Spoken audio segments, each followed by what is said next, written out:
वसेन इयत्ता 10वी मध्ये शिकते. जिल्हा परिषद प्रशालेची विद्यार्थिनी. आज शनिवार म्हणजेच आमच्या गावाचा आठवडी बाजार आणि आठवडी बाजार असल्याने विद्यार्थी संख्या कमी यावर उपाय म्हणून आमच्या शाळेच्या मुख्याध्यापकांनी प्रकट मुलाखत एका व्यक्तित्वाची हा उपक्रम राबवला. या उपक्रमामुळे शाळेची विद्यार्थी संख्येवर भर नव्हे तर आम्हाला मुलाखतीतून प्रश्न विचारण्याचं धाडस, संधी आणि प्रोत्साहन देखील मिळालं. प्रश्न विचारण्याचं कौशल्य आमच्यात विकसित झालं. या उपक्रमामध्ये आम्ही वेगवेगळ्या क्षेत्रातील व्यक्तिमत्वाला बोलावतो आणि मन मोकळ्या गप्पा मारतो आणि आमचे आतापर्यंत 22 पुष्प झालेले आहे. जसे की महेश बोरुडे सर, गीता मस्केताई, Nalawade sir, doctor Mirkar, doctor Sable sir अशा वेगवेगळ्या क्षेत्रातील विकसित व्यक्ती महत्वाची आम्ही भेट घेतली आणि आज तुम्ही आमचे 23वे पुष्प आहात. तर आज आपण अशा एका नाविन्यपूर्ण व्यक्तीशी भेट घेणार आहोत. तर सरांचा परिचय: कला साहित्य संस्कृतीचे अभ्यासक, मुलाखतकार, भाषा भगिनी धामचे संस्थापक, नामवंत साहित्य, कवितांच्या सानिध्यात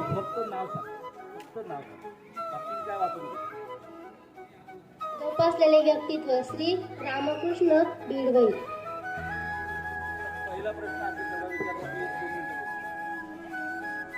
सर, थोडक्यात मी माझ्या वर्ग मित्रमैत्रिणींचा परिचय करून देतो. या प्रश्नाचं उत्तर द्यायच्या अगोदर मी 1 मिनिटभर बोलतो, कारण ह्या प्रश्नाचं उत्तर अगदी एका वाक्यात आहे. असं फार एवढं मोठं असं काही नाहीये. सगळ्यात पहिल्यांदी इथे आल्याचा मी अत्यंत मनापासून आनंद व्यक्त करतो. आनंद व्यक्त करतो हे वाक्य कसं कर्ता कर्म क्रियापद एवढंच वाक्य आहे ना, पण मी असं मानतो की आनंद व्यक्त करतो हे सांगण्याची गरजच नाही. आनंद ही अशी एक गोष्ट आहे की त्याला कुठल्या माध्यमाची गरज नाहीये, ना भाषेची ना आणखीन कशाची. तो असा प्रतिबिंबित होत असतो, दिसतो तो चेहऱ्यावर. मला तुमच्या सगळ्यांचे चेहरे जे आहेत ना असे टवटवीत दिसत आहेत, तुमच्या सगळ्या सर मॅडम सह. मला हे कोणी सांगायची नाही गरज की तुम्ही आनंदित आहात म्हणून. उर्दू मध्ये असं म्हणतात ना कि बदसूरत दिखने के लिए बदसूरत होना जरूरी नहीं है, सिर्फ मुस्कुराहट छोड़ दो, बदसूरत दिखना चालू कर दो. त्याच पद्धतीने आनंदी दिसण्याकरता आनंदी ते दिसतं ऑटोमॅटिक. अशी गंमत. आता तुम्हाला प्रश्न विचारण्यापूर्वी फक्त मला थोड्याशा हिंट्स द्यायच्या. मी माझ्याकडे 2 पुस्तकं आणलेत.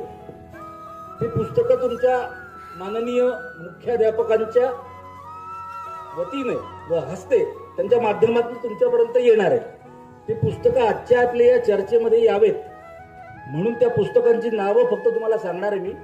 एक आहे एका अस्वस्थ रजनीला. ते काय माझं पुस्तक नाहीये, म्हणजे मी गमतीने असं म्हणत असतो मी काही कवी बिवी नाही, मी कवीचा बाप आहे. कारण हे माझ्या मुलाने तुमच्या वयात असताना लिहिलेलं पुस्तक. तुम्ही 10वीला आहात ना सध्या. हे पुस्तक प्रकाशित झाल्यानंतर तो 10वीच्या परीक्षेला प्रविष्ट झाला होता. लहान मुलांकरता सुद्धा बोलणार आहे. तुम्हाला कंटाळा येतो मधून, कारण हा सगळ्यात मोठा अत्याचार आहे. मी इकडे बोलतोय आणि न कळणाऱ्या गोष्टी ऐकाव्या लागणं याच्यासारखं दुसरा अत्याचार नाही. पण तुम्ही काळजी करू नका, तुमच्याकरता सुद्धा बोलणार आहे. आणि याच्यात काय होतं माहिती का? हे बाळांनो इकडे बघा. आपल्याला जे कळत नाहीये, आपल्याला जे ऐकायचं नाहीये ते आपल्याला ऐकावं लागणं. याच्यात मिळतं काय माहितीये? याच्यात मिळतो संयम. तो मिळणार आहे तुम्हाला त्या सगळ्या तमाम कंटाळ्याच्या बदल्यात. असो, तर तुम्ही प्रश्न विचारताना फक्त काय की मला अडचणीत आणू नका. म्हणजे असे काही प्रश्न असतात बघा, ज्या प्रश्नांचं हो आणि नाही मध्ये उत्तर देता येत नाही. म्हणजे उदाहरणार्थ तुम्ही चोऱ्या करणं सोडलं का? काय उत्तर येईल याचं? हो का नाही? मी विचारतो प्रश्न. किंवा तुमच्या बायकोनी तुमचा पाण उतारा करणं सोडलं का? काय उत्तर देणार याचं? त्यामुळे प्रश्न असे विचारायचे की ज्याचं उत्तर द्यायला सोपं पडावं. आणि तुम्ही कसलाही बॉल टाका, शेवटी त्या बॉलला कसं वळवायचं. मला क्रिकेट फार खेळता येत नाही, पण ही एक प्रकारची बॅटिंग आहे आणि माझ्या वयाच्या 52व्या वर्षी पहिल्यांदी अशा प्रकारची बॅटिंग करायला मी बसलोय. म्हणून मी सगळ्यात पहिल्यांदी मनापासून देशमुख सरांचं आभार मानतो. प्लीज. आणि तुझा प्रश्न जो होता आता, प्रश्न तुझा असा होता की सर तुमचा परिचय द्या. मी माझ्याकरता हे उत्तर देत नाही, असंच फिल्मी उत्तर आहे की खरं म्हणजे नाव काय असतं हे मराठीत ऐकण्यापेक्षा उर्दूत जास्त. नाम क्या होता है? नाम बस एक जरिया होता है. आता तुझं नाव तू काय सांगितलं? मुक्ता, साक्षी. काय फरक पडतो? माझ्याकरता मुक्ता काय साक्षी काय? नाम सिर्फ पुकारने का जरिया आहे, नाव तर करायचंय. आणखी साक्षी सगळ्या जणांनी साक्षीला ठेवून सांगितलं पाहिजे चंद्र आहे साक्षीला सारखं की ही साक्षी आहे म्हणून, ही आमची विद्यार्थिनी म्हणून. तसं नाव आता 52 वर्षापर्यंत काही नाव झालेलं नाहीये. आई वडिलांनी या देहाला जे नाव दिलं ते नाव आहे रामकृष्ण प्रभाकर बिडवई. वाचतो लिहितो. आता वाचतो लिहितो हे काही सांगायची गरज नाही ना. आपण सांगतो का आम्ही जेवतो म्हणून? तसं साक्षर माणसाने वाचलं पाहिजे, लिहिलं पाहिजे. ठीक आहे ना. तर माझा परिचय असा काही फार नाही. काही लिहिलेलं आहे थोडंसं ते याच्यात आहे, आणि वाचलेलं जे काय आहे ते येईलच समोर आणखी. आणि तुम्ही जसा तुमचं नाव तुमचा परिचय व्हायचा आहे तसं मला आता इथून पुढे उरलेल्या आयुष्यामध्ये परिचय माझा होईल पुढचा.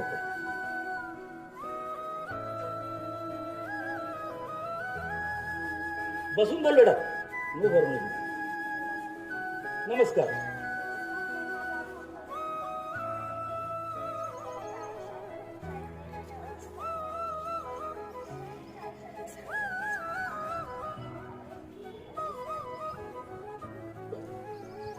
तुम्हाला खरं सांगू का, मला ना बाकी काय देणग्या मिळाल्या येत नाहीत मला माहित नाही, पण मला ना माझ्या वयाच्या 3.5 वर्षापासून स्वच्छ आठवतं सगळं. पण तरी सुद्धा तुझ्या प्रश्नाचं उत्तर म्हणून आणि आजच्या कार्यक्रमाला जे चालू शकतं, आजच्या कार्यक्रमाच्या औचित्याने मी पहिल्यांदी जाहीर बोलायला उभं राहिलो ते इयत्ता 6वी मध्ये. विषय होता ती काय बचत बँक असते आपली एक, आम्ही काहीतरी संचयिका म्हणायचं, तिला काहीतरी संचयिका म्हणायची. आणि वयाच्या 11व्या वर्षी माझा असा आग्रह होता की मी पाठ केलेलं भाषण बोलणार नाही. भाषण हा काही पाठ करण्याचा विषय नाही. आणि मग मी बोलायला उभं राहिलो आणि बोललो असं की आई बाबा शिवाय पाहुणे जे खाऊला सर सावली क्या ना सर, खाऊला पैसे देतात ते पैसे मी बाजूला ठेवतो, इथपर्यंत मी बोललो. आणि काय नंतर झालं ना, अंगाला दरदरून घाम फुटला. काय बोलायचंय ते आठवत नव्हतं, जे आठवलंय ते बोलता येत नव्हतं. आणि मग बावळाटासारखं इकडून तिकडे पाहत राहणं याच्याशिवाय माझ्याकडे पर्याय नव्हता. पण तरी पण मी मिनिटभर तिथे उभं राहिलो. मिनिट हा फार मोठा असतो. 1 मिनिट तुमची फजिती झालेली आहे ती तुम्ही सोसणं फार अवघड असतं. ते मी 1981 साली केलेलं आहे. तो माझ्या म्हणजे भाषणाच्या बोलण्याच्या प्रांतामधला जो तो प्रसंग आहे, पण तो तेवढाच झाला ना. त्याच्यानंतर मग मी मिनिटभर बोललो असेल, 2 मिनिट बोललो असेल, जेवढं बोलायचं. असं भाषणाबद्दल तुम्ही प्रश्न विचारला म्हणून सांगतो तुम्हाला आता की तुम्हाला बोलायला आवडतं ना? सगळ्यांना आवडतं की नाही? काय करायचं असतं माहिती का? रांगोळी काढता ना तुम्ही, मुली काढता की नाही? असे ठिपके ठेवता बघा. आणि ठिपके ठेवणं हा योजनेचा भाग आहे. नंतर काय उरतं? फक्त त्या रेषा जोडता तुम्ही, बरोबर ना? रांगोळी अशीच काढता तुम्ही. बोलणं हे अगदी तसं असतं. तुमच्या डोळ्यासमोर असं ठिपके ठिपके ठिपके असले पाहिजे की मला हे हे हे हे बोलायचं. ते ठिपके माझ्यासमोर आहेत, पण काही ठिपके या कागदात आहेत माझे, कारण ते विसरायला नको असे टिपून ठेवलेले आहेत. बोलणाऱ्याला असं वाटतं की आपण न पाहता बोलावं, पण सुटायला नको म्हणून मी लिहून आणलेलं. तर ती बोलण्याची फजिती हा माझ्या आयुष्यातला अविस्मरणीय भाग आहे. मला फार त्याचं शल्य आहे की का मला बोलता नाही आलं.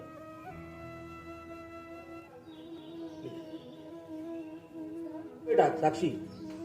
प्रश्न विचारलास ना, बोलणाऱ्याकडे बघत चला, कळतं. तर एक शेर सुरुवातीला ऐकला, काही कळला नाही, आणि अत्यंत विनयाने सांगतो, मी फक्त ऐकलेलं आहे उर्दू लिपी मला काही जमलेली नाही. आणखीन म्हणजे त्याचा प्रयत्न मात्र केलेला आहे. पण ऐकून एखाद्या कुठल्याच भाषेत तुम्हाला कधीच प्रभुत्व पातळीपर्यंत जाता येत नाही, पहिली गोष्ट. कारण काही शिकण्याचं राहून जातं. उर्दू बद्दल असं झालं, 2011 साली माझे एक मित्र आहेत, अमरसिंग चंदेल म्हणून. बरं का बाळांनो, छान आहे. आता हे आम्ही दोघं जण एका मुशायऱ्याला गेलो. मुशायरा म्हणजे हे असाच, आता हा आपला मराठी मुशायरा आहे, माहिती का तुम्हाला? मुशायरा म्हणजे एकत्र येणे. प्रत्येक जण हा कवी असतो, आणि कवीलाच उर्दूमध्ये शायर वगैरे म्हणतात. तर मी एक शेर ऐकला. तो शेर असा होता की, दावरे हश्र तुझे मेरी बादत की कसम, ये मेरा नामे अमाल इजाफी होगा, नेकिया गिनने की नौबती नहीं आएगी, जो मैंने माप लिखा है वही काफी है. हा ऐकला. म्हणजे आता पाठ आहे मला, आणि पाठ नाहीये, पण हा शेर लिहून घेतला. तो अक्षरशः चावला. आम्ही अमरसिंगला अशी सवय होती की, अमरसिंग तुम्ही मला कसं काय लिहिलं बा? आता तुम्हाला लिहिता आलं असतं का हे? आता एवढ्या कारण मी एकदाच म्हटलंय तो उर्दू शेर पढ़ने का तरीका ऐसा होता है, दावरे हश्र मुझे तेरी इबादत की कसम, दावरे हश्र मुझे तेरी इबादत की कसम. असं 3-4 वेळा ते रिपीट केलं जातं. मग लिहिता येतं. अमरसिंग लिहायचा, आणि मग आम्ही तो कुणाकडनं तरी समजून घेतो. मग अक्षरशः एक शब्द जो आहे तो आम्ही गोळा करत गेलो. आणि मग हळूहळू बघा, तुम्हाला आता यावर्षी नसेल, पण आमच्या देशमुख सरांना माहिती असेल कदाचित, मार्च 85 ते मार्च 95 पर्यंत पहिला इंग्रजीचा धडा जो होता, राजवंश सर इंग्रजी शिकवतात ना, त्यांना माहिती असेल, द मॅजिक ऑफ 99 नावाचा धडा होता बघा. 45 ओलांडलेले असतील ना मित्र माझे इथे कोणी 40 पुढे, तर तो मॅजिक ऑफ 99 नावाचा धडा होता. तर त्याच्यात 99 रुपयांची थैली असते ठेवलेली. काउंट करतो तो, 1 2 3 4 99, 1 2 3 4 99. मग त्याला सुचतं की 99 ही डबल फिगर आहे. त्याच्यामध्ये 1 घातला की ती ट्रिपल फिगर होते, बरोबर? 99 अधिक 1, 3 आकडी संख्या तयार होते की नाही? मग असं टाकणं, जे 1 1 1 1 करत असा शब्दांचा पाठलाग करावा लागतो. शब्दांना एक तर तुमच्याकडे येऊ द्या, आणि जर ते नाही आले तर तुम्ही त्यांच्याकडे जा. सोडायचं नाही पिक्चर. हा जो शेर ऐकवला याचा अर्थ एवढाच आहे की इस्लाम मध्ये काय करतात की गेल्यानंतर एक कोर्ट भरतं असतं, आणि तिथे शिक्षा दिली जाते, हिशोब द्यावा लागतो. दावरे हश्र म्हणजे ते कोर्ट. मुझे मेरी इबादत की कसम, इबादत म्हणजे पूजा, ये मेरा नामे अमाल म्हणजे मी आतापर्यंत काय काय केलंय तो लेखाजोखा. बघा कशाला बघता ते, जे कोणी आईची सेवा करताय त्यांना काही सांगायची गरज नाही, मी पुण्य काय केलंय. मग या शेरामधनं या या या या रचनेमधनं संदेश काय घेणार? आई, आ आणि ई 2 स्वरांनी झालेलं तयार झालेलं ते, तर तिथूनच सुरू होतं आणि तिथेच संपतं. अशी सुरुवात झाली. नंतर मी म्हणालो की त्या शब्दांच्या मागे जा. तर असाच एक शब्द होता एक की काय गड्या तो मी विसरलो आता. बरं ठीक आहे, बोलण्याच्या ओघात तो आठवेल तसा मी सांगेल. तर असं शब्दांचं असं असतं. आणि शब्दांचं काय माहिती का, शब्दांना तोडलं पाहिजे. असं म्हणजे जे आपल्या याच्यात इंग्रजीमध्ये आपण अॅनालाइज आणि असं म्हणतो, संश्लेषण आणि विश्लेषण असं जे म्हणतो ना, ते शब्दांचं करायचं असतं. स्वरसंधी विसर्ग संधी शिकता ना मराठीमध्ये तुम्ही, तर तुम्हाला कळतं. चला सगळेजण सामील व्हा मस्तपैकी. असे काय चाललंय इकडे, मजा येते की नाही? भारत माता की. आणि शक्यतो हात बांधलेले ठेवा, म्हणजे काय की चिमटे बिमटे घेणं कुणाला असं होणार नाही. चला पुढचा प्रश्न विचार.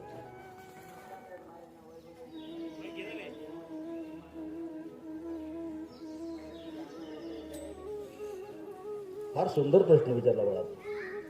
म्हणजे फार सुंदर प्रश्न विचारला म्हणजे ज्याची मी तयारी करून आलो तो प्रश्न तू विचारला असं अजिबात नाहीये.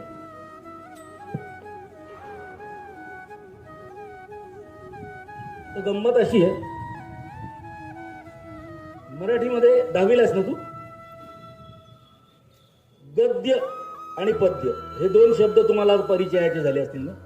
गद गद म्हणजे बोलणे आणि गद्य म्हणजे बोलल्यासारखे किंवा बोलण्यासारखे, बोलल्यासारखेच. पद 4 ओळी 2 ओळी ज्या की लईमध्ये आलेल्या असतात. पद्य म्हणजे गाण्यासारखे. आता तुझा प्रश्न कविता आणि गाणं यांच्यामधला फरक तुला पाहिजे. मग त्याच्याकरता पहिल्यांदा कविता म्हणजे काय हे आपल्याला समजून घेतलं पाहिजे. क्रमांक 2, गाणं म्हणजे काय. त्यात आणि गंमत काय असते माहिती का, शब्दांच्या ज्या व्याख्या आहेत ना, सुरुवातीला स्वतःच्या पातळीवर तुम्ही करत चला. आता कविता म्हणजे काय मी तुम्हाला गंमत सांगतो. कविता म्हणजे हुंकार. नाही कळलं ना तुम्हाला. मी सांगितलं म्हणून नाही कळलं, पण एका मोठ्या माणसाने काय म्हटलं ते सांगतो तुम्हाला. तुम्हाला काय वाटतं की कविता ह्या अशा खूप ठरवून लिहाव्या लागतात का, की चला आता मी बसतो टला ट रीला री मी बाई कविता करणारी, असं नाहीये. तुम्हाला ठसका येतो ना, ठसका, खोकला नाही बरं का, ठसका, शिंक येते ना,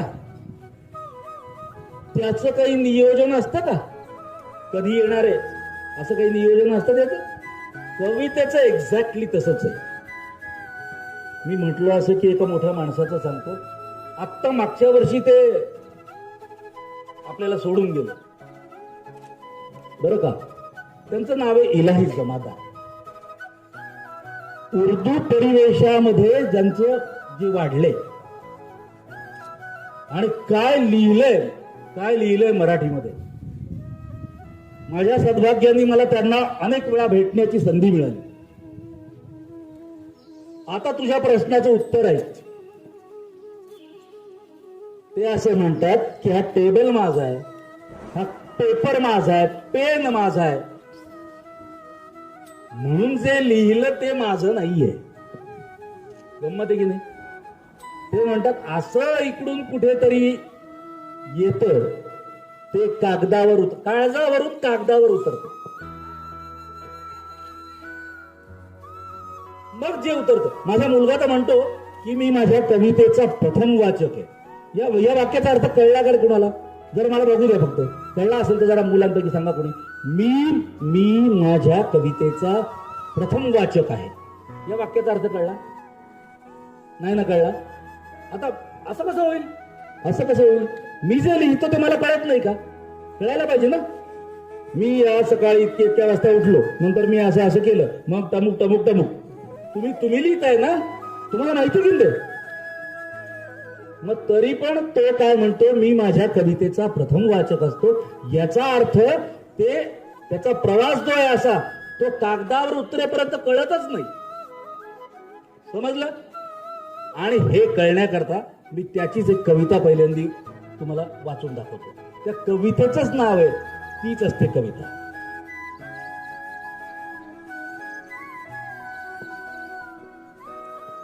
बघा, काळजीपूर्वक जर तुम्ही ऐकली तर तुम्हाला तुमच्या प्रश्नाचं उत्तर मिळेल. कवीचं नाव आहे पियुष बिडवई. पी दीर्घ यू दीर्घ. मुद्दाम हे असं आशा करता सांगितलं कारण मी काल पियुष टीव्हीवर जे वाचलं, पीला पहिली वेलांटी, यूला पहिला उकार. विशेष नामामध्ये असं ह्रस्व दीर्घाचं काही बंधन नसतं, पण ज्या विशेष नामाला काही अर्थ आहे साहित्यामध्ये, पियुषचा अर्थ अमृत असा आहे, त्याच्यामुळे तो पी दीर्घ यू दीर्घ. तुझ्या प्रश्नाचं उत्तर. एखादी गोष्ट दुखावून जाते, एखादी गोष्ट उगाच सुखावून जाते, एखादी गोष्ट भावून जाते, एखादी गोष्ट मनातच राहून जाते. द्विरुक्ती याच्याकरता करत नाही मी, कारण काव्य वाचनाचा जो भाग असतो तो दोनदा वाचावं लागतं ते. पण आपल्याला अधिक प्रश्नांची उत्तरं देता यावी याच्याकरता मी द्विरुक्ती करत नाही, दोनदा वाचत नाही.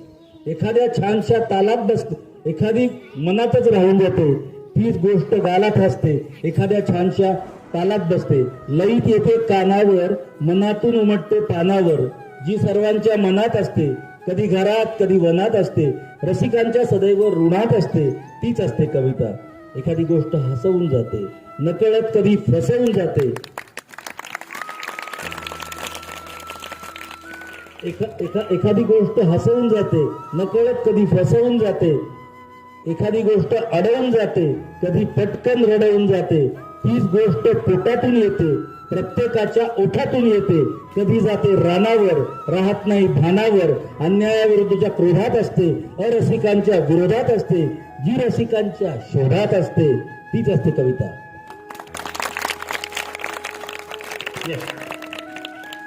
तुमच्या सुदैवाने कविता संपलेली आहे. तर आता मला असं वाटतं कविता म्हणजे काय हा प्रश्न समजला असेल ना तुम्हाला सगळ्यांना. समजला की नाही. छंद हे बघा, काही शब्द तुम्हाला सांगतो जे की तुम्हाला आता 10वीच्या परीक्षेला लागणार आहे. यती, मात्रा, वृत्त, रदीफ, काफिया. आता ह्यातला रदीफ काफिया तुम्हाला लागणार नाहीये. याच्या बंधनामध्ये ज्या कविता असतात, मात्रा, यती म्हणजे काय की मी काहीतरी एक वाक्य बोलतो, नंतर मला थोडस थांबावं लागतं. जिथे मी थांबतो त्या थांबण्याला यती म्हणतात, आणि जितका वेळ थांबतो त्याला मात्रा म्हणतात. मग यती, मात्रा, प्रदीप काफिया यांच्या बंधनामध्ये जी कविता असते, जिला चाल देता येते, त्याला आपण वेगळ्या भाषेत जिला गाता येतं, म्हणजे ज्याच्यात गेयता असते. गेयता म्हणजे गाण्यासारखे, जे गाता येते. आणि जे गाता येत नाही ते असतं काय म्हणतात त्याला, एक कुठला अलंकार येतो, मुक्त छंद. आता बघा, एक तुम्हाला एक 2 ओळी सांगतो ज्या की मुक्त छंदामधले.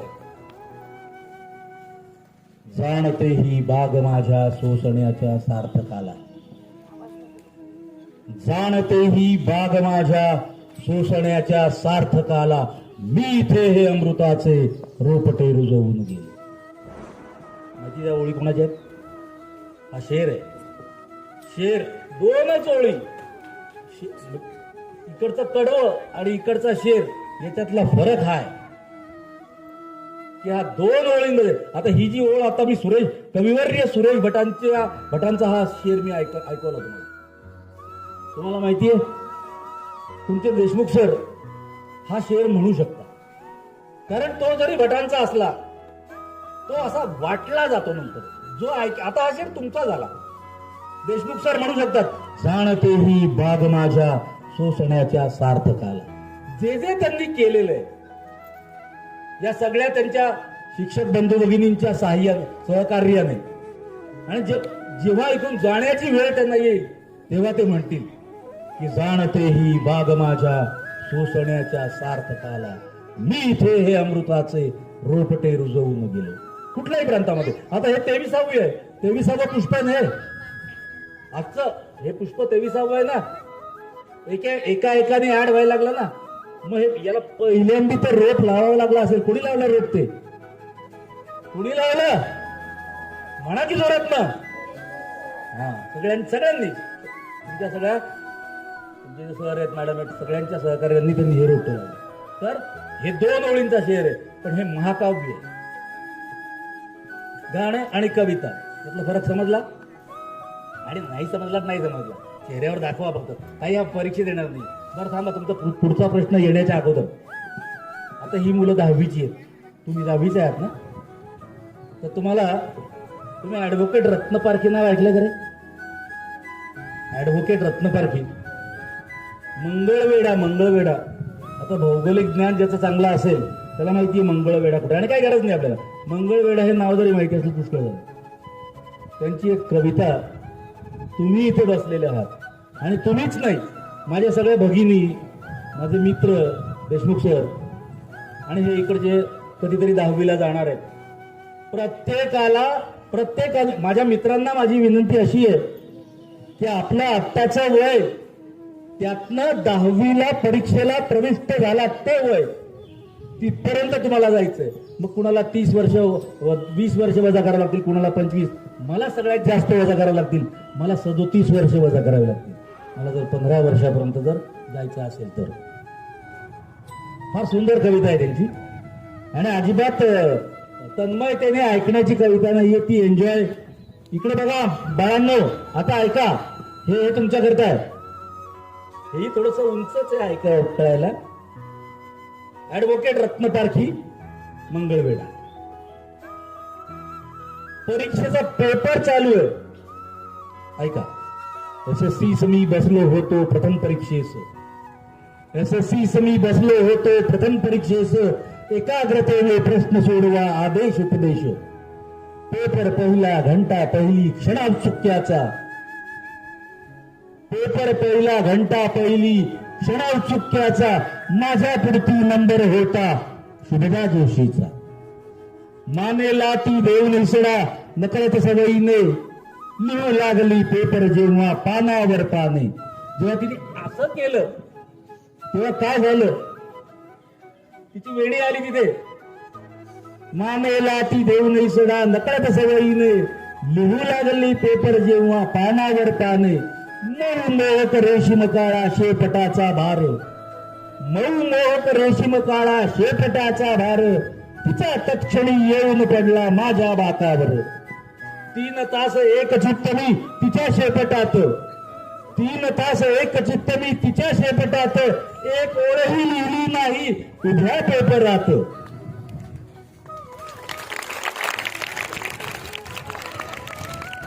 एक ओळही लिहिली नाही उभ्या पेपरात. शेवटची ती घंटा होता आलो भानावर. कळले आता जगणे आम्ही गावी शेतावर. शेतावरती मोटेवरती माझी उपजीविका.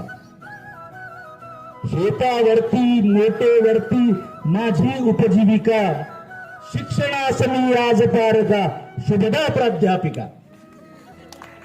ही तुम्हाला चेतावणी बरं का. हे तुम्ही दोघं जण इथे बसलेले पेपर मध्येच लक्ष येतं. शिक्षणासमी आज पारका. शेवटच्या 2 ओळी ज्या आहेत त्या अभ्यासाच्या आहेत.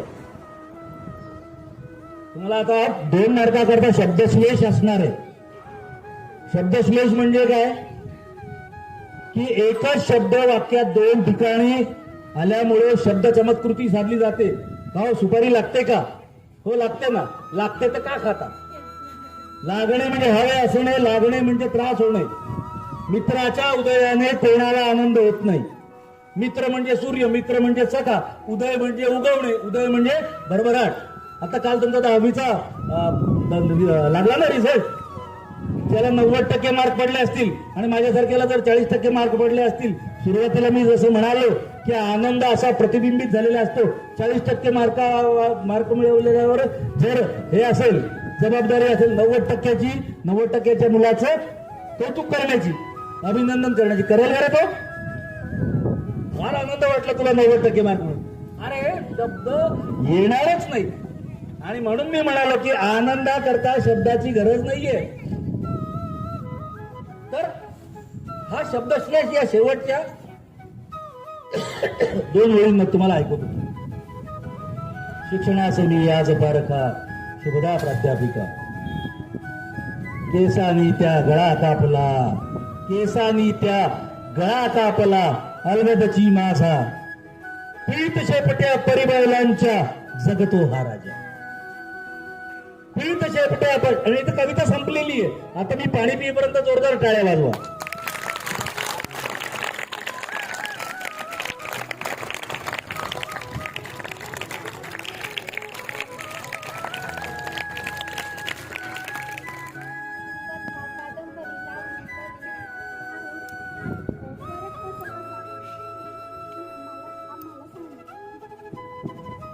या प्रश्नाचं खूप विस्तृत उत्तर द्यावं लागेल, देतो मी. पण त्याच्या अगोदर तुम्हाला एकदा सुचवतो, तुम्ही काय करा, प्रश्न विचारण्याच्या अगोदर मी पूनम कितवीचा सांगायची गरज नाही, तुम्ही 10वीत आहात. काय असतं माहिती का, मी सुरुवातीला एक शब्द वापरला, काळजावरून कागदावर उतरणं. सुरुवातीला तुम्ही जे लिहिता ना, आता ही मुलं बघा इकडे, 5वीची मुलं इकडे, हे यांच्या मनाने जेव्हा लिहिता ते कोणत्या सदरात मोडतं, ते तू विचारलेल्या प्रश्न जे जे नावं सांगितले, जे प्रकार तू सांगितलेस ना, त्याच्यात ते नाही आहे. ते बडबड गीते या सदरामध्ये मोडलं जातं. आता तुझ्या या प्रश्नाचं उत्तर देण्याकरता मी एक प्रसंग तुम्हाला सांगतो आणि त्याच्यात मग आपण पुढे जाऊ. तसं थोडं बघा, तुम्हाला कळण्याकरता ना मी असं सांगतो तुम्हाला की एक असं मोराचं चित्र होतं,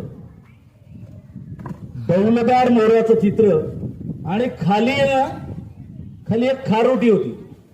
आता मला तुम्ही माझ्या एका प्रश्नाचं उत्तर द्या, त्या खारोटीला, त्या मोराला भेटायचं ऑप्टिमम लेवल पर्यंत ती खारोटी किती जाऊ शकणार आहे?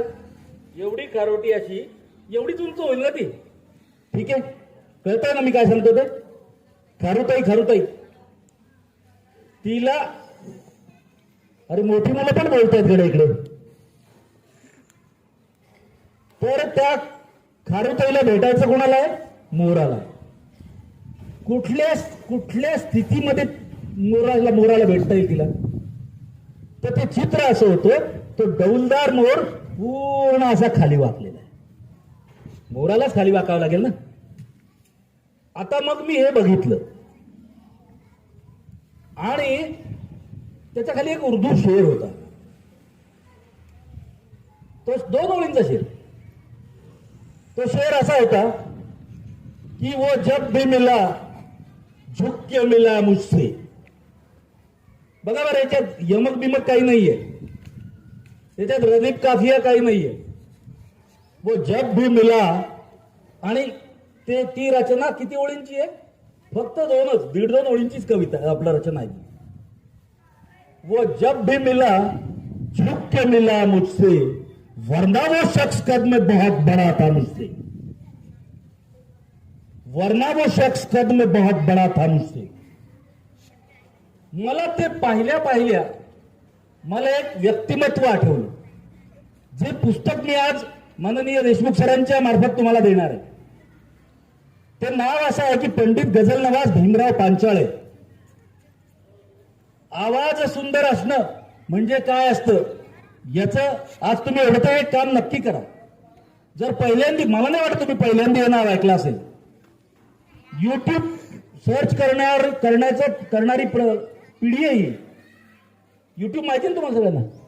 त्याच्यात फक्त भीमराव पांचाळे, पंडित गझल नवाज भीमराव पांचाळे टाकायचं, तुम्हाला त्यांच्या गझला, तुझी गेयतेचं उत्तर त्याच्यात मिळेल, गाण्याचं उत्तर त्याच्यात मिळेल. मला ते आठवलंय. ते आठवण्याचं कारण सुद्धा असंच की माझी श्रद्धा आहे त्यांच्यावरती. मग त्या 2 ओळी मला त्यांना द्यायच्या होत्या. ती जी प्रक्रिया आहे, कवितेची प्रक्रिया, कविता हा सुद्धा तुमच्या याच्यातला प्रकार येतोय, लिखाणातला प्रकार आहे, साहित्यातला प्रकार आहे. ती प्रक्रिया समजावून सांगता तुझा प्रश्न मी त्याची उकल करतोय. मग मला ते दिसला, तो मोर दिसला, खारुताई दिसली. वो जब भी मिला झुक के मिला मुझसे, वरना वो शख्स कद में बहुत बड़ा था मुझसे. मला वाटलं की हे मला मराठीत त्यांना द्यायचंय. तुम्हाला विश्वास बसणार नाही, संध्याकाळी 7च्या सुमाराला मला तो शेर भेटायला आला. मला 2-3च ओळी मराठीत त्याचा, वास्तविक असा अनुवाद होत नसतो बरं का, तो तितकासा सशक्त होत नसतो, पण मला तो करायचा होता. अजिबात अतिशयोक्ती करून सांगत नाही. 7 पासून जे असं ते सुरू झालं चक्र, रात्री 2:30 वाजता झोपेतनं उठलो पाणी पिण्याकरता म्हणून, आणि मला 2 ओळी सुचल्या. बघा आता हे माझं आहे, हे माझ्या मुलाचं नाही आहे. ही थोरवी तयाची जराशी तुकविली मान, ही थोरवी तयाची जराशी तुकविली मान, विसरूनही सामर्थ्य सारे केला लघुत्वाचा सन्मान. विसरूनही सामर्थ्य सारे केला लघुत्वाचा सन्मान. तुम्हाला तुमच्यापर्यंत दोन्ही याच्यामधला आशय जर पोहोचला असेल तर मला असं वाटतं की माझ्या करण्याचं साफल्य आहे. खरंच पोहोचला का? का सांगू सांगू सोपं आहे ना अगदी. ही थोरवी तयाची, म्हणजे त्यांच्याबद्दल बोलतोय मी, दादांबद्दल. त्यांना आम्ही दादा म्हणतो. जराशी त्यांना श्रम किती पडले? त्यांना फार नाही श्रम पडले. जराशी तुकविली मान विसरुनी सामर्थ्य सारे. स्वतःचं सामर्थ्य विसरले. कशा करता खाली वाकले ते? त्या खारुताईला भेटायला. इथं खारुताई कोण आहे? मी आहे. आणि तो डौलदार मोर कोण आहे? पंडित गझलवाज भीमराव पंचाळे. तेवढ्या रात्री मी त्यांना मेसेज केला की दादा हे तुमच्याकरता लिहिलंय. फोन केला असता पण ते प्रशस्त दिसलं नसतं. ही थोरवी तयाची जराशी तू कविली मान विसरुनी सामर्थ्य सारे केला लघुत्वाचा सन्मान. क्या बात आहे, क्या बात आहे. आणि हे जे आता या प्रश्नाचं उत्तर जरा संक्षेपात करतो मी. तुझ्या बोलण्यामध्ये कथा होते. काय असतं माहिती का? गोष्टींची व्याख्या करण्याच्या मागे नका पडू तुम्ही. म्हणजे आता मला एखादा पदार्थ तुम्ही दिला खायला, तर तो जर मला आवडला असेल तर मला त्याची रेसिपी जाणून घ्यायची गरज नाही ना. म्हणजे त्याची रेसिपी जाणून घेतल्यानंतर मी दाद देणार आहे का? वा वा काय छान लागतंय म्हणून. म्हणून हे जे सगळे प्रकार जे आहेत हे तुमच्या वाट्याला येणारच आहे. त्याच्यातनं फक्त एवढं सांगतो की वाचत जा, भरपूर वाचा. तुम्ही जितकं वाचत जाल ना, वेड्यासारखं वाचायचं, तुम्हाला या सगळ्या प्रश्नांची उत्तर त्याच्यात मिळते. कथेबद्दल फक्त एक सांगतो की कथा लिहिणे हा एक भाग आहे आणि ती कथा सादर करणे हा वेगळा भाग आहे. हे या दोन्ही गोष्टी एका व्यक्तीला जमत नाही, पण ते वपू काळेंनी साध्य करून दाखवलेले आहे. आता येणाऱ्या आता आजची काय तारीख आहे? 18 ना. 26 जूनला त्यांची पुण्यतिथी आहे. हे लक्षात ठेवलं पाहिजे. या निमित्ताने तुम्हाला हे सांगतो की ज्यांनी ज्यांनी आपलं आयुष्य समृद्ध केलेलं आहे,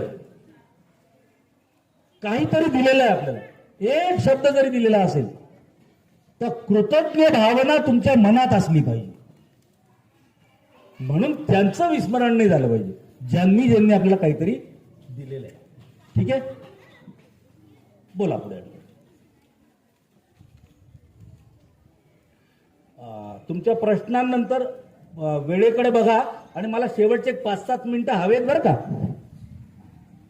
सर, माझं नाव गायत्री. माझा तुम्हाला असा प्रश्न आहे. आम्हाला थोडंसं माहिती आहे की कविता करणं म्हणजे त्याच्यात यमक असतंच, पण त्या कविता मोटिवेशन करणं ही तितकंच गरजेचं असतं. तर त्या कविता मोटिवेशन कशा करायचं ते प्लीज तुम्ही.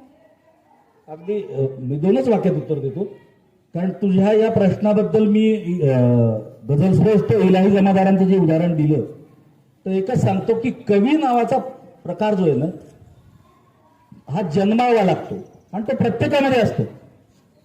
माननीय आपला सिद्धहस्त कवी दासू वैद्य एक वाक्य नेहमी म्हणत असतात की प्रत्येक रसिक हा एक प्रत्येक आईमध्ये एक कवी दडलेला असतो.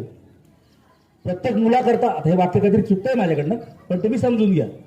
यांचे बोबडे बोल जसे समजून घेताना तसं आई आणि मुलगा, प्रत्येक मुलाकरता त्याची आई एक कविता असते असं वाक्य आहे. बरं झालं आठवलं.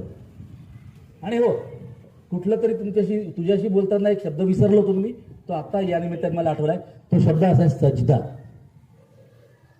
सजदा म्हणजे काय की त्या ज्या नमाज अंथरून ती पूर्ण प्रोसेस जी आहे नमाज अदा करण्याची, त्या पूर्णच्या पूर्ण प्रोसेसला सजदा म्हणतात.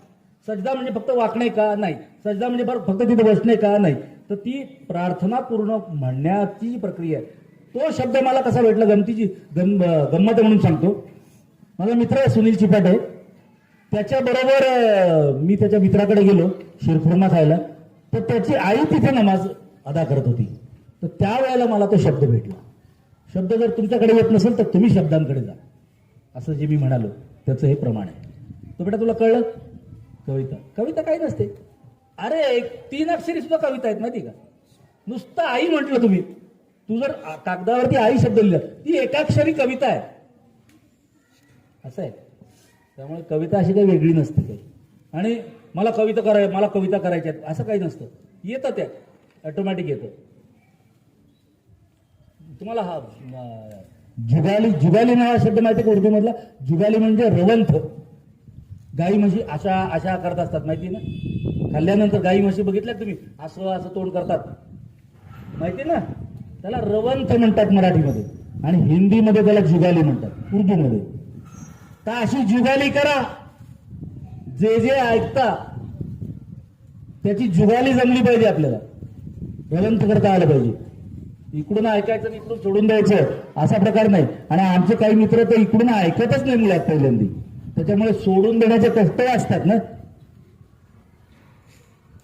पुढचा प्रश्न.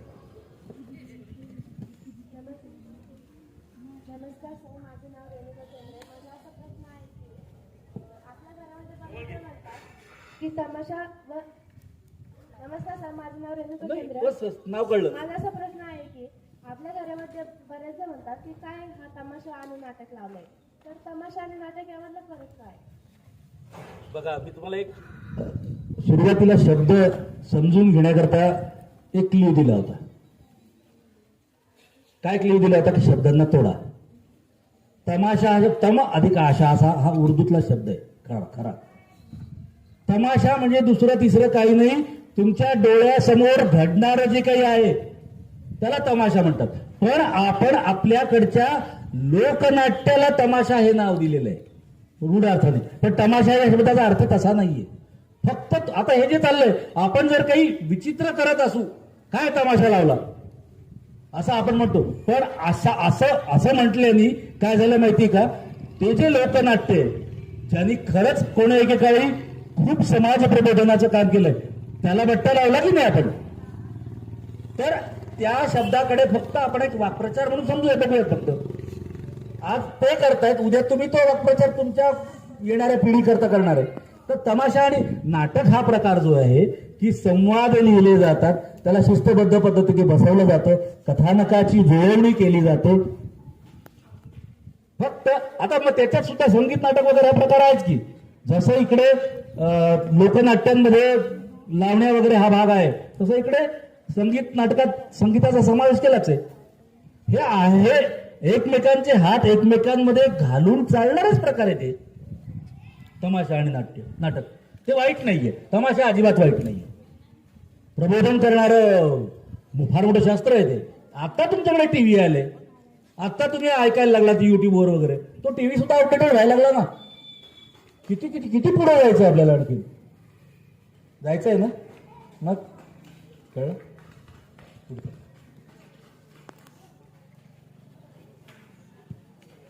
दुसरा प्रश्न असा आहे की शायरी आणि गझल हा प्रकार कवितेसाठी सांगतो. बघा, 2012 साली जेव्हा मी पंडित गजानन भीमराव पंचायत यांच्याकडे हेच पुस्तक घेऊन गेलो. तुमच्या हातात जेव्हा पुस्तक येईल ना, तेव्हा आता मी जे सांगतोय त्याचं उत्तर तुला मिळेल. मी दादांना म्हटलं, दादा आमच्या चिरंजीवांनी काही गझला लिहिलेल्या आहेत.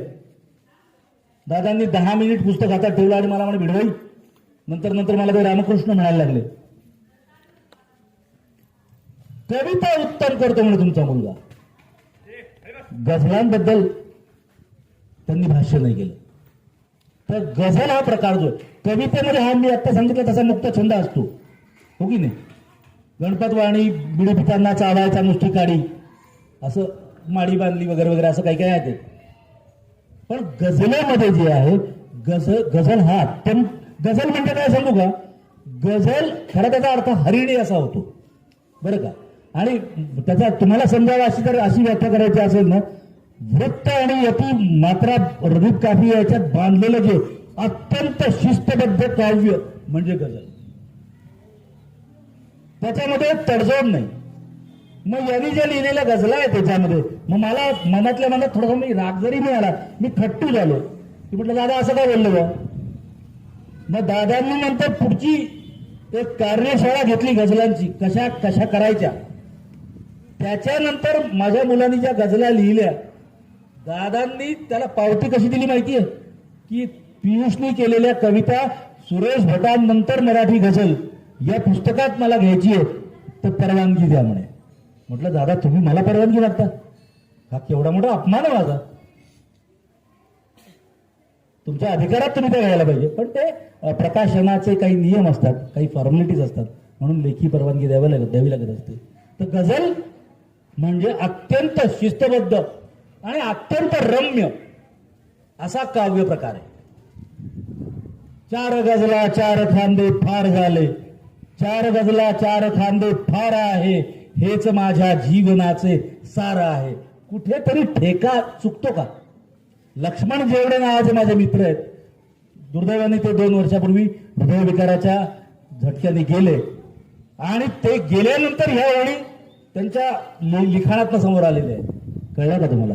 चार गजला चार खांदे फार आहे, हेच माझ्या जीवनाचे सार आहे. मला अजूनही विश्वास बसत नाही की जेवढे नाहीये. तर गजला ह्या अशा असतात. आणि कविता काय सांगू? कविता तर काय म्हणजे मी 3रीला होतो ते काय आपलं बाबा आता नाही आठवत असं, पण या छान छान कविता, आनंदी आनंदकडे, इकडे तिकडे चोहीकडे वगैरे. आणि या निमित्ताने कवींची नावं माहिती करून घ्या, त्यांनी काय लिहिले.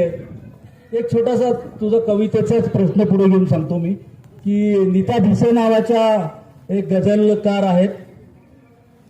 हा प्रश्न कधीच विचारू नका कोणाला, मी विचारलाय त्यांना. नीता भिसे नाव आहे, आणि मी किनारे सोडताना पाहिले वगैरे फार सुंदर गझल आहे.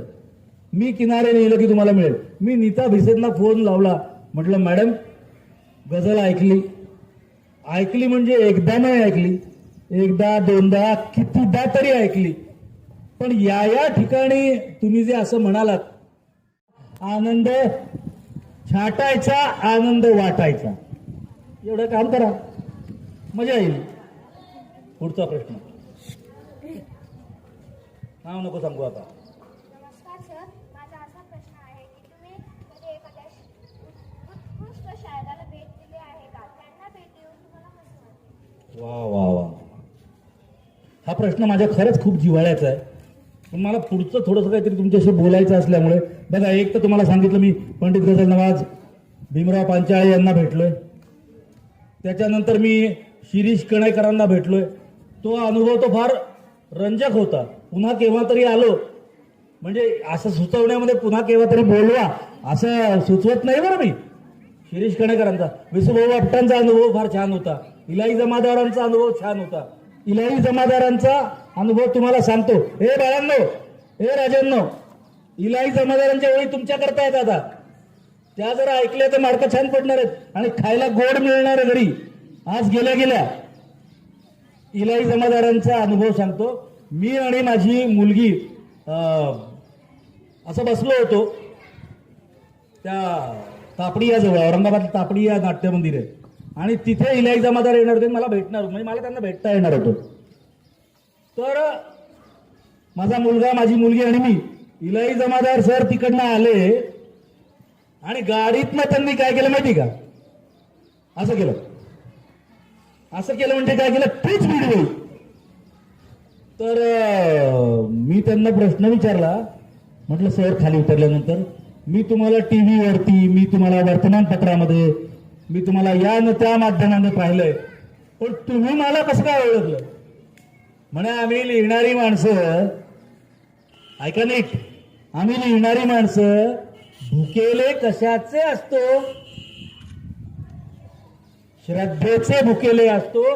ती श्रद्धा तुमच्या डोळ्यात दिसली, ती भक्ती तुमच्या डोळ्यात दिसली, आणि म्हणून फोनवर झालेलं बोलणं ज्या म्हणजे बिडवई नावाच्या व्यक्तीशी झालेलं आहे तो हाच आचार्य अत्रे, तो मी नव्हेच असं म्हणणार आहे. प्रभाकर पणशीकर, नंतर बाळासाहेबांनी तर तो हाच लिहिलं होतं. तसं त्यांनी मला ओळखलं. अरे ह्या ओळी घ्या रे, ओळी घ्या. कसं करणार? ओळी घेताना काय करणार? ओळी घेताना कानाची झोळी करावी लागते. त्यांनी माझ्या कन्येला दिलेल्या ओळी तुम्हाला देतोय. फुलावी फुलावी तुझी भाग्यरेखा सदा, प्रत्येकाला आहे बरं काय, हिला हिला हिला असं नाही, सगळ्यांना, मुला मुलींना. फुलावी फुलावी तुझी भाग्यरेखा, सदा दरवळावी तुझी भाग्यरेखा, मिळो संपदा अन टळो आपदाही, अशी थोर व्हावी तुझी भाग्यरेखा. वाजवा टाळ्या आता.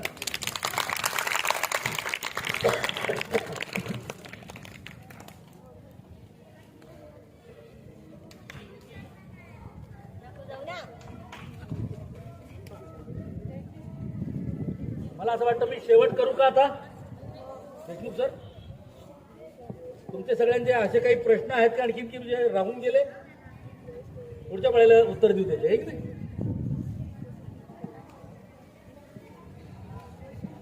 एक दोन एक गोष्टी फक्त नोंदवतो. शब्द सौंदर्य नावाचा प्रकार कसा असतो बघा. काय करायचं असतं, मराठी करता, इंग्रजी करता, हिंदी करता, उर्दू करता, करायचं काय असतं? भरून भरभरून प्रेम करायचं असतं. आणि मग प्रथित यश लेखकांनी लिहिलेलं तेच वाचायचं असतं, ऐकायचं असतं असं नाही. क्षणाक्षणाला तुम्ही जागा असलं पाहिजे. बघा, तुमचे देशमुख सर एकदा पंढरपूरला दाणे सरांच्या शाळेमध्ये गेले आणि नंतर त्या शाळेत तिथलं काम झाल्यानंतर त्यांना त्या रांजणगाव शेणपुंजीला जायचं होतं. तर तुमचे देशमुख सर काय म्हणाले माहिती का? इकडे होते प्रकाश दाणे सर आणि तिकडे होते विजय चौधरी सर. त्यांचं व्यक्तिमत्व सौम्य होतं, विजय चौधरी सरांचं. तुमचे देशमुख सर म्हणाले, दाणे गुरुजींकडून आता साने गुरुजींकडे. आता हे ऐकायला मी तिथे नव्हतो, पण सुगंधाचा दरवळ असा असतो. सुगंधाचा दरवळ सांगावं लागतं त्याला त्याचं ते वहन जे होतं ते वहन होण्याकरता स्वतःचं माध्यम शोधत असतो तो. मग मी तिथे जर उपस्थित नव्हतो आणि ते वाक्य जर वर्तमानपत्रात छापून आलेलं नाहीये, त्या वाक्याची जर टीव्हीने दखल घेतलेली नाहीये, तर माझ्यापर्यंत कसं आलं वाक्य ते? अशाच एखाद्या मराठीच्या भक्ताने ते वाक्य तिथपर्यंत आणलं. चला, मला वाटतं आता तास झालाय, बरोबर तास झालाय ना. थांबतो मी. थांबताना एवढंच सांगतो की तुमच्या सगळ्यांच्या वतीने सांगतो, हे फार खरं म्हणजे अवघड असतं बरं का. की बोलायचं खूप असतं पण थांबावं लागतं. यांनी परिचयाबद्दल बोलला, हा त्या परिचयाचं उत्तर मी आता देतोय की मी मराठी भाषेचा किंवा भाषेचा मी विद्यार्थी आहे असं सुद्धा मी म्हणत नाही. कारण विद्यार्थी होण्याकरता सुद्धा काही एक पात्रता सिद्ध करावी लागते. म्हणून मी माझी ओळख अशी सांगतो की मी भाषेचा भक्त आहे, भाषेचा उपासक आहे, एवढी मी माझी ओळख करतो. आणि आता शेवटी एक उर्दू बद्दल खूप चाललं म्हणून एक शेवटचा शेर उर्दू मध्ये कसा कसा आठवतो ते माहित नाही. तो लो चलो, हे बाळांनो, एक अर्ध्या मिनिटात मी जाणार आहे आतमध्ये, तेवढा पिन ड्रॉप सायलेन्स द्या, तेवढा पिन ड्रॉप सायलेन्स द्या. तो लो चलो इस गांव से अब रिश्ता खत्म होता है, कि आंखें खोल लिया जाए कि सपना खत्म होता है. मुकद्दस मुस्कुराहट माँ की आंखों पर लरसती है, किसी बच्चे का जब पहला सिपारा खत्म होता है. मातृत्व नावाचा विषय समोर आणा, हा शेर कळेल. आई लहानपणी आईजवळ असणारं तानं जे त्याला जे दुग्धपान केलं जातं तेव्हा तो जे असं करतो त्याला सिपारा म्हणतात. किसी बच्चे का सिपारा खत्म होता है. बहुत दिन रह लिए दुनिया की सर्कस में तुम्हें राणा. मी रामा म्हणतो तिथे कारण माझं नाव रामकृष्ण आहे. तो हा शेर माझा नाहीये, मुनव्वर राणांचा आहे. बहुत दिन रह लिए दुनिया की सर्कस में तुम्हें रामा राणा. चलो उठ लिया जाए कि तमाशा खत्म होता है. चलो उठ लिया जाए कि तमाशा खत्म होता है. जे चाललंय तुझ्या तमाशा या शब्दाचा अर्थ. बहुत दिन रह लिए दुनिया की सर्कस में तुम्हें राणा. चलो उठ लिया जाए की तमाशा खत्म होत आहेत. थांबण्यापूर्वी मी माननीय देशमुख सरांना 1 मिनिटाकरता इकडे बोलवतो. बघा, गंमत पहा, याच्यावरचं एकही अक्षर घेता आलेलं नाही. आता किती वाईट वाटतंय मला त्याचं.